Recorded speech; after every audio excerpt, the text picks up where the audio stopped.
Hi guys, this is the second part of my review regarding the phone holder for S1000RR, and this is what I did. It's based on a GoPro and just a plastic, normal case, protection case for iPhone. I have some information about it in my previous review, but now with difference is what I managed to connect to power. So I used few Sony camera mounts which look like this.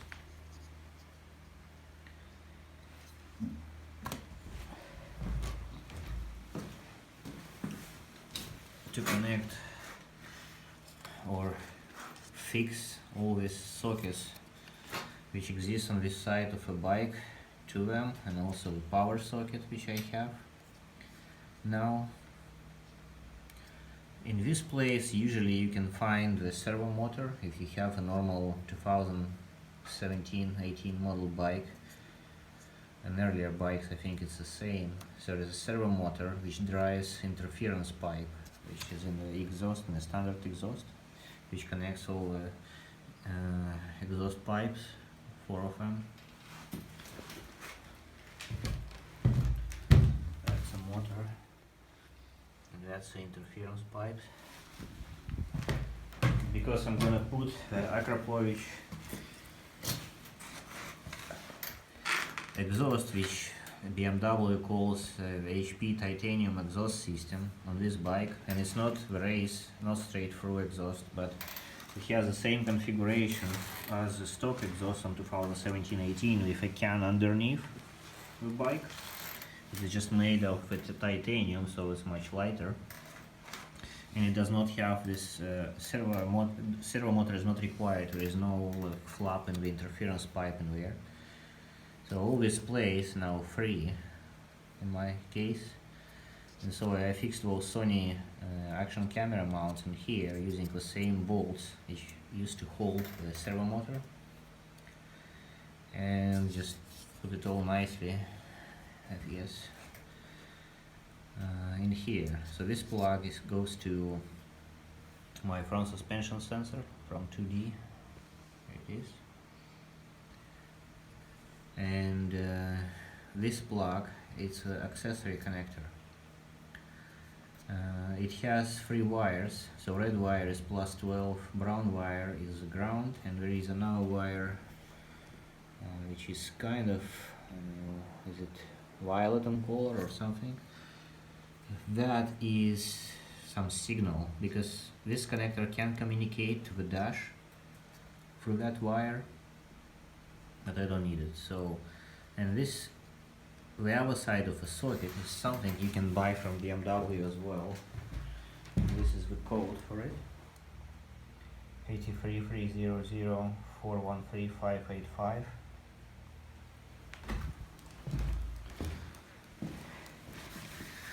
Yeah, and it has the 3 wires coming out of it, so we just use 2 of them and I isolated it nicely, as you can see here.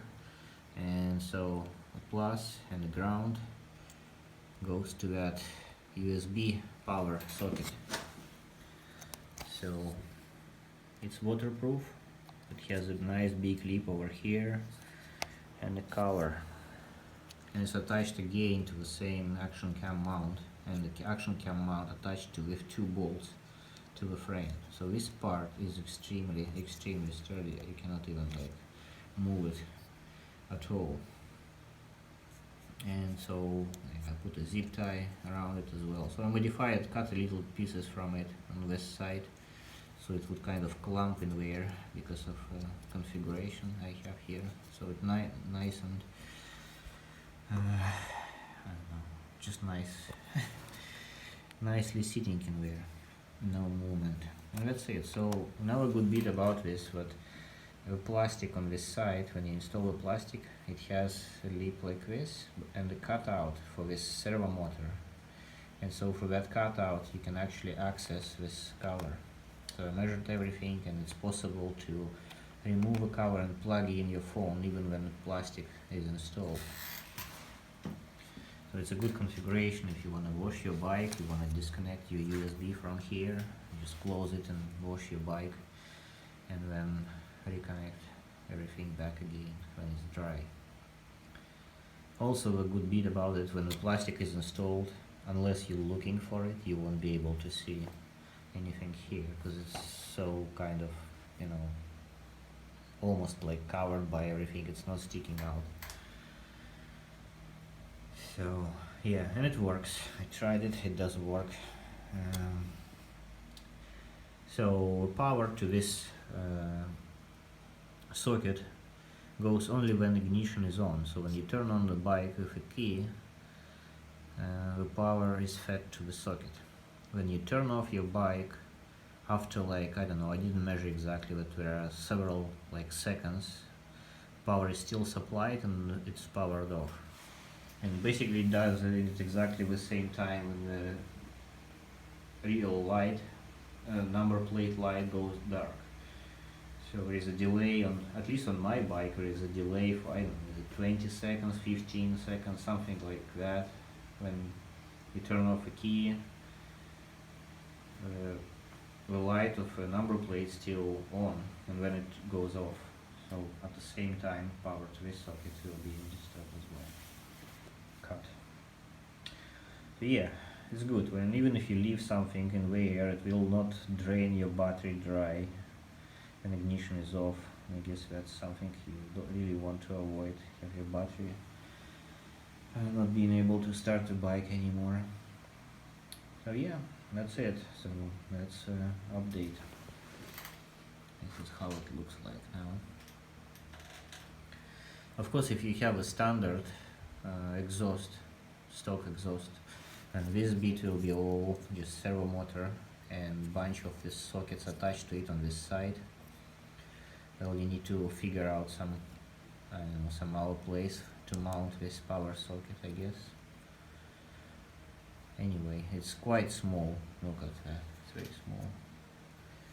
You can figure out a way. And if you ask me, I don't remember. So there is a, what is visible, motor something. I found it on eBay.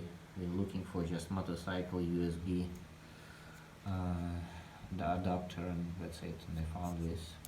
And I bought it. Yeah, that seems to be all, I guess.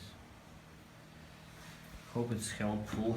And it's, I guess, helpful to have a power socket, USB power socket on your bike when you have a phone holder. If you're riding for longer distances, you want to charge your phone and you want your navigation to be working. Especially if you're in some new place and you have no idea how to, you know, navigate from there. It may be helpful as well. When I was driving in UK,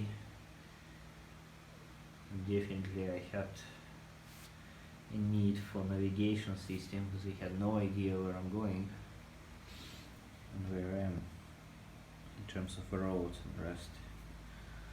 So helpful. Anyway, thanks a lot and have a nice whatever time of the day you have. Bye.